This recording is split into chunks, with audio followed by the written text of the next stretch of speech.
ও হচ্ছে আমার জাপানিজ ব্যান্থামের ডিমগুলো ক্যারি করতেছে। সো ওর জন্য সবাই একটু দোয়া করবেন। যে প্রত্যেক দিনের শুরুতে হচ্ছে প্রথমে আমি আমার মাছগুলোকে খাবার দেওয়া স্টার্টিং করি, ওদেরকে খাবার দেওয়া শুরু করি, তারপর ওদের থেকে আমি তারপর মুরগিকে খাবার দেই, তারপর হ্যামস্টারকে খাবার দেই, তারপর আমার আমার বাসায় যে রুসি আছে আমার ক্যাট, ওরে খাবার দেই। তারপর হচ্ছে আমার বার্ডস যারা আছে ওই বার্ডস আর হচ্ছে চিকেন আমার একই রুমে থাকে। সো ওদেরকে একইভাবে খাবারটা দিয়ে যাই আর কি। সো প্রথমে হচ্ছে প্রতিদিনের শুরুতে আমরা খাবার দিই হচ্ছে আমার গাপ্পি মাছদেরকে। সো আমি ওদেরকে খাবারটা দিয়ে নিই, তারপর হচ্ছে আমরা আমাদের যে মুরগিগুলো আছে ওদেরকে খাবার দিব। সো ভিডিওটা এভাবে খাবার দিতে দিতে হয়তো অনেক বেশি লেন্দি হয়ে যাবে। সো আমরা এই যে খাবার দিচ্ছি এখন এই জায়গাটুকু একটু ফাস্ট করে দিব আপনারা।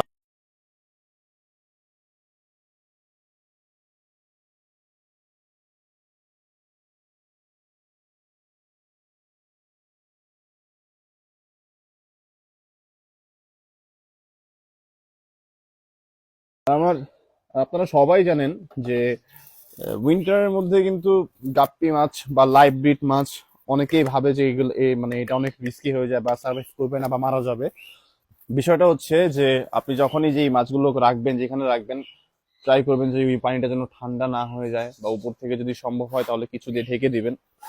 আর পাশাপাশি হচ্ছে আপনার যে কাজগুলো করতে হবে যে প্রতি 7 থেকে 8 দিন পর পর বা 10 দিন পর পর, অন্তর অন্তর 10 দিন পর পর আপনারা আপনার ট্যাঙ্কের যে পানিগুলো আছে তা অবশ্যই ক্লিন করে রাখবেন। তাহলে দেখা যাবে যে আপনার ট্যাঙ্কের পানির মানে ট্যাঙ্কের মাছগুলো কখনোই মারা যাবে না।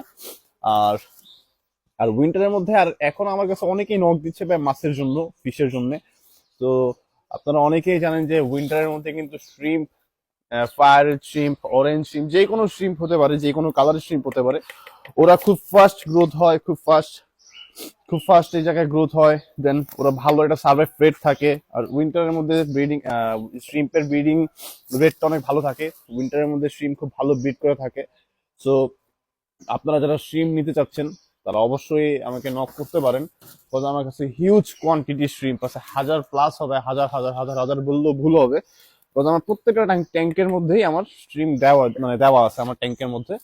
সো ওরা যেহেতু লাইভ ব্রিড মাছ, ওরা প্রতি মান্থলি ওরা ব্রিড করে যাচ্ছে, ভালো একটা প্রোডাকশন পাচ্ছি, ভালো একটা ব্রিড আসতেছে এখান থেকে।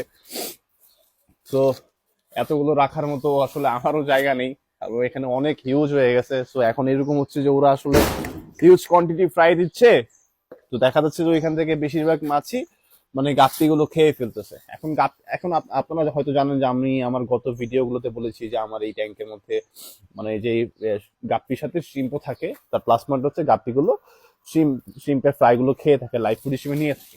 তো এখন এত পরিমাণ হয়ে গেছে যে আসলে না আমি রাখার মতো বা হিউজ হয়ে গেছে, এগুলো আসলে কমাইতে হবে। এখন কমানোর জন্য হয়তো আপনারা যাদের প্রয়োজন তারা আমাকে অবশ্যই ইনবক্স অথবা ফোন কল করবেন।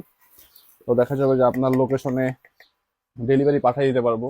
বা যদি কারো যদি প্রয়োজন হয় এসে দেখে নিয়ে যাবেন, তারা ওইটাও করতে পারেন। এটা তো আমার মানে এই ক্ষেত্রে সেই ক্ষেত্রে আমার জন্য অনেক বেটার হয়। কেউ যদি চান অবশ্যই ফার্মে এসে শ্রিম প্লাস কোনো গাপ্পি যদি নেওয়ার থাকে তাহলে এসে দেখে নিয়ে যেতে পারেন। সহজ ভাই ডেলিভারি করতে গেলে আমার একটা প্যারা লাগে। তো যাদের প্রয়োজন তারা অবশ্যই ভিডিও ভিডিও দেখে বা রিলস অপশনে গিয়ে আমার ভিডিওগুলো দেখে নিতে পারেন। আর পাশাপাশি হচ্ছে প্রত্যেকটা মাসের আপডেট ভিডিওগুলো এখানে পাবেন আপনারা।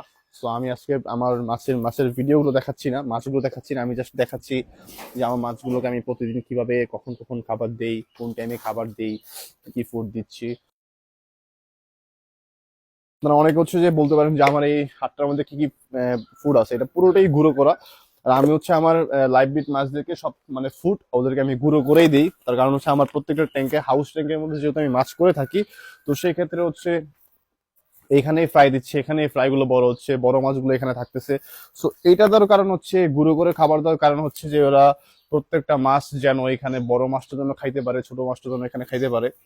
আর পাশাপাশি হচ্ছে এখানে কি কি ফুড আমি ইউজ করি, এখানে আছে fiddler, tropical, optimum, quality gold, এই ফুডগুলো, তারপর আর্টিমিয়া, এই খাবারগুলো আমি সবগুলো একসাথে করে এটারে ব্লেন্ড করে মিক্সড করি। দেন এই খাবারটাই আমি ওদেরকে রেগুলারই সার্ভ করে যাচ্ছি। তো এখন হচ্ছে সকাল 8টা 15 বা 20 হবে, এরকম কিছুক্ষণ আগে দেখছিলাম 8টা বাজে। সো এই টাইমে এখন আমি আমার ভিডিওগুলো করতেছি। তো সকাল সকাল উঠে আমি আমার ফার্মের প্রত্যেকটা মাছের ট্যাঙ্কে আমি খাবার দিয়ে দিলাম। সো এখন আমি যাব হচ্ছে আমার মুরগির ঘরে, যেটা আমি আপনাদের দেখাচ্ছি। আমার মুরগির ঘরটা হচ্ছে এই যে এইটা, এই পাশে। এই ঘরে আমার মুরগি থাকে, আমার সানশাইন থাকে, তারপর হচ্ছে আমার জাপানিজ ব্যানথাম থাকে। এই যে ওরা আসলে পাগল হয়ে গেছে আমার এদিকে। যে এখানে হচ্ছে আমার জাপানিজ ব্যানথাম, এখানে হচ্ছে আমার সানশাইনের ফিমেল। আমার সানশাইন যে দেখতে পাচ্ছেন, ওর পেয়ারটা হচ্ছে এইটা। আর নিচে হচ্ছে ওই যে ওরে দেখে, মানে আমার আমার ঘাড়ে যে সানশাইন বসে আছে, ওরে দেখে তো পুরোই পাগল হয়ে গেছে। আর এখানে হচ্ছে আমার একজোড়া বাজিগার আছে, তো আমি দেখাই। এই যে এইনারা হচ্ছে আমারে দেখলেই শুরু হয়ে যায় ডাকাডাকি। এগুলো হচ্ছে আমার ফাউমির মেল গুলো, মানে মোরগ গুলো যেগুলো আছে। আর পাশাপাশি হচ্ছে নিচের নিচে হচ্ছে এই যে এখানে দেখতে পাচ্ছেন, এখানে হচ্ছে যা মানে ফাউমির যে মুরগিগুলো, এখান থেকে আমার প্রত্যেক দিনের আমিষের চাহিদাই পূরণ করি আমরা, বিকজ এখান থেকে আমাদের হিউজ ডিম আসে। আর এইখানে দেখতে পাচ্ছেন, এখানে ওদের এজ হচ্ছে এখন 1 মাসের মতো হবে, 26 দিন বা 1 মাসের মতো হবে। এখানে সবগুলো ব্রুডিং এ ছিল, এগুলো বড় হয়ে গেছে। তারপরে এখানে আছে, এখানে কিন্তু অনেক আছে, অনেক অনেক মাশাআল্লাহ, এখানে অনেক আছে। এই দুইটা ইয়ের মধ্যে প্রায় 45-46টার মতো বাচ্চা আছে। এটা আমি আরো 2 দিন আগে আমি কাউন্ট করছিলাম। আর এখনো আমার এখানে আসলে কোনো বাচ্চা এখানে মারা যায়নি। আর আর ও হচ্ছে আমার জাপানিজ ব্যানথামের ডিমগুলো ক্যারি করতেছে।